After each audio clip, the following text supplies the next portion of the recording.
हाँ फिर तो वो जैसे रहने आया तो मतलब शुरू में हमारे यहाँ 4 भैंसें थी, तो मम्मी जैसे थी नहीं तो मैंने मतलब पढ़ाई छोड़ दी। 7th क्लास में थी मम्मी की डेथ हुई, तो मैंने मतलब 10th तक मैं पढ़ती रही। मेरी सबसे छोटी सिस्टर उस टाइम 2.5 साल की थी, तब मम्मी की डेथ हुई थी। तो मैंने मतलब वो इतनी बीमार रहती थी, एक तो दिन छिपने के बाद उन्हें दिखता नहीं था, रतौंधी की शिकायत थी, ऊपर से उनके लीवर में प्रॉब्लम थी, जिगर बड़ा हुआ था, मतलब बहुत परेशानी। मेरे पापा जी बोलते थे नहीं मैं देख लूंगा, तुम पढ़ो, पढ़ाई मत छोड़ो।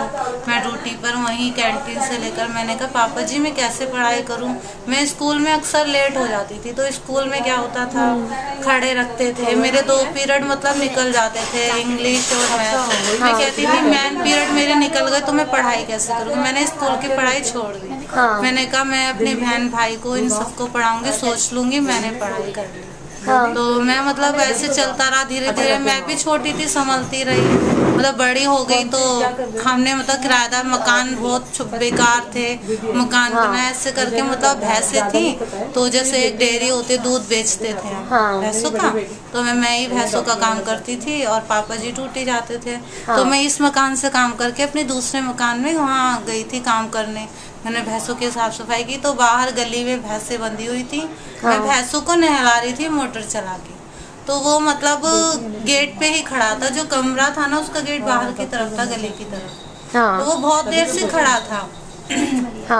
उससे हमारे 4-5 दिन पहले पापा की और भाई की किराया नहीं दिया था उसने, पिछले 3 महीने से उसने दूध के पैसे भी नहीं दिए। तो पापा जी, मैंने कहा पापा जी किराया भी नहीं दिया, दूध के पैसे भी हो रहे, जब भी किराया नहीं दे पा रहे तो दूध के पैसे कहाँ से देंगे। पापा जी ने बोला कि दूध बंद कर दो, दूध का हिसाब तो तुम देखते हो, दूध बंद कर दिया। मैंने बंद कर दिया। तो पापा ने कहा भाई किराया दो, नहीं तो खाली कर दो, हमें जरूरत के लिए ही रखते हैं, अगर तुम किराया नहीं दे रहे टाइम से तो खाली कर दो। उसने बोला ठीक है मैं परसों दूंगा। फिर परसों बोला, मतलब उसने फिर होगी कहा सुनी, तो उसने मतलब 2 दिन उसको सोमवार को बोला पापा जी से कि मैं परसों खाली कर दूंगा। तो उस दिन बुधवार को 15 फरवरी को मैं अपनी गली में सुबह 11:30 बजे भैंस को नहला रही थी। वो बहुत देर से मतलब गेट पे खड़ा था। मैंने बोला भी, मैंने कहा भैया आपको पानी चाहिए, उसके हाथ में रेड कलर का मग्गा था। मैंने कहा भैया आपको पानी चाहिए, कुछ नहीं बोला। मैंने फिर बोला, मैंने कहा भैया आप खड़े क्यों, आपके ऊपर पानी जाएगा, मैं भैंसों को नहला रही हूँ। कुछ भी नहीं बोला, मतलब मैं अपनी भैंस नहलाती रही, मैं तो अपना काम कर रही थी।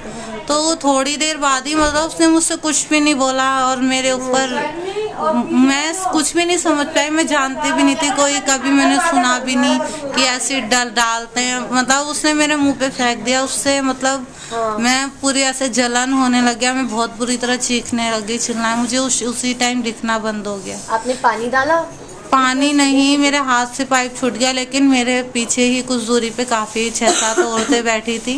सर्दी का टाइम था, सभी लोग मतलब धूप में बैठे थे और कुछ 2-3 आदमी भी थे। तो एक लेडीज ने मतलब जैसे मैं मोटर से भैंस को नहला रही, वो पाइप मेरे ऊपर मतलब लगा दिया उन्होंने। लेकिन फिर भी मतलब जब तक मेरी बहन सभी ये ट्यूशन गए हुए थे, फिर किसी ने बुलाया, मेरी बहन आई, इसने मतलब यही बता रही थी कि दीदी आपके सारे कपड़े झड़ रहे थे पूरा, मतलब आप पूरी तरह से, एक तरह से शरीर पे बिल्कुल कपड़ा नहीं होता इस तरह से थी। इसने मुझे मतलब कपड़े से ढका, हॉस्पिटल ले गई। भैंसे भी मतलब मुझे तो जब मैं घर पर आई मुझे तब बताया, क्योंकि मेरी उसी कंडीशन ऐसी थी, मैं बोल नहीं पा रही थी, मेरे मुंह के अंदर भी गया था। पुलिस को ठीक से बयान भी नहीं दे पाई थी मैं पूरे 2 महीने तक तो, क्योंकि बोल ही नहीं पा रही थी। तो मतलब आपके दिमाग में क्या चल रहा था जब आपको पता था कि एसिड था? आपको क्या लगा था? मैं सोची पता नहीं मेरे ऊपर क्या डाल दिया, ऐसा जलन, मुझे बहुत अजीब सा धुआं मेरे मुंह में अंदर ऐसा जला, मुझे लग रहा कोई पानी दो, मैं ऐसे चीख रही मुझे पानी दो, इस तरह से मतलब बोलने लग गई। मुझे यही नहीं पता था कि एसिड है या क्या है, क्योंकि मैंने कभी ऐसा कोई केस सुना ही नहीं था कि किसी ने एसिड डाला या कुछ किया है। तो मुझे हॉस्पिटल में जाकर पता चला था कि जब मैं हॉस्पिटल से मैं डिस्चार्ज हुआ था 2 महीने बाद, तब की एसिड डाला था मेरे ऊपर। अब वो भी पुलिस वालों ने बोला ये हैवी एसिड था जिससे पीतल गलाते हैं। वो बैटरी एसिड होता है? नहीं, बैटरी नॉर्मल होता है, एक होता है पीतल गलाने वाला, वो एसिड था।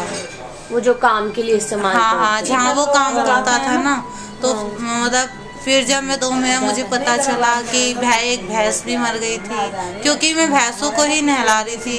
2 भैंसें जल गई, उनका डॉक्टरी इलाज कराया। फिर डॉक्टर ने बोला पापा जी से, पंडित जी आपकी ये भैंस तो सही नहीं होंगे, आप इन्हें बेच दो तो ठीक है, इनका इलाज करा कर इन्हें बेच दो। फिर बेच दी। मतलब एक तरफ से तो हमारा वो दूध का भी नुकसान, फिर मतलब फिर किराया भी पुलिस वाले फिर भी मेरे पापा को ही बोलते हैं कि चलो रहने दो, आपके साथ तो इतना बड़ा हादसा हो गया, आप क्या किराया लोगे, क्या दूध के पैसे लोगे। हाँ। फिर मतलब वो वहाँ से भाग गया। 3 दिन बाद वो पकड़ा गया था। उसने अपना पूरा मतलब हुलिया चेंज कर दिया, लंबे बाल थे, इतने छोटे छोटे बाल करा लिए, मतलब ना पूरा हुलिया चेंज कर दिया। हाँ। तो जब वो पकड़ा गया फिर 3 दिन बाद, तो कोर्ट में जाके बोलता है मैंने तो डाला ही नहीं है, इसके भाई ने डाला। तो केस चला, 1.25 साल केस चला। फिर उसे उम्र कैद की सजा हुई। उम्र कैद की सजा हुई? हो गई उम्र कैद की सजा। 25,000 रुपए जुर्माना, मतलब ना देने पे 3 महीने की सख्त सजा, ये हुआ था। अच्छा, तो अब वो जेल में? हाँ, वो जेल में। आप उसके बाद उससे मिली हो अटैक के बाद कभी? नहीं, मैं नहीं मिली। उसने आपको कभी देखा है? नहीं, मैं कोर्ट में बोला था जब मुझे पहली बार ले जाएगा, जब मतलब मेरी पहली पेशी हुई थी, तारीख पड़ी थी। हाँ। तो जब उस टाइम लेडीज थी जज रीना सिंह चौधरी, तो मतलब उन्होंने मुझे बुलाया कटघरे में, मुझे खड़ा करा। मतलब मैं चल नहीं पाती थी लेकिन फिर भी मुझे बुलाया। हाँ। तो उन्होंने मतलब मेरा फेस खोल के वो एकदम मतलब पीछे हट गई, एकदम रोने लग गई, उनकी आंखें भर आई। तो उन्होंने क्लियर यही बोला उनसे कि तूने इस लड़की को देखा? उसके घर वालों से बोला कि तुमने आज तक लड़की को देखा, लड़की की हालत कैसी है? मतलब उन्होंने मतलब मेरा मुंह ढका हुआ था, मेरा पल्ला ऊपर करा, कहा कि लड़की को देखो और बताओ। तो उसको दिखाया कि इस लड़की को देख, तूने इसके साथ करा क्या है, क्या सोच के करा, क्यों करा? मैंने सिर्फ यही बोला था। मैंने कहा मुझे ये जवाब चाहिए, इसने मेरे साथ ऐसा क्यों किया? हाँ, क्यों किया? मैंने कहा इसने क्यों किया मेरे साथ ऐसा? एक कोई रंजिश होती है, कोई दुश्मनी होती है, इंसान मुँह से बोलता है। मैंने कहा ये अगर शायद मुझसे मुँह से बोलता ना, अगर मुझे थोड़ा सा भी पता होता, मैंने कहा मैं अपने पर एक बूंद नहीं आने देती। अच्छा। मैंने कहा मैं बहुत बचाव, तो बोला कि मैंने तो किया ही नहीं। मतलब उसने इतने बयान बज लेना दीदी। फिर लास्ट में आके बोलता है कि मैं तो पसंद करता था और इनके पापा मतलब मकान खाली करा रहे थे, तो मुझे लगा कि किसी ने बता दिया कि मैंने तो। उसने जज ने बोला कि लड़की को पता था? कभी लड़की ने तुमसे कुछ बोला कि नहीं मैं ही पसंद करता था? तो उसने ये बात कि मैंने सोचा कि इसके घर वाले इसीलिए मुझसे मकान खाली करवा। तो पागल बनती है।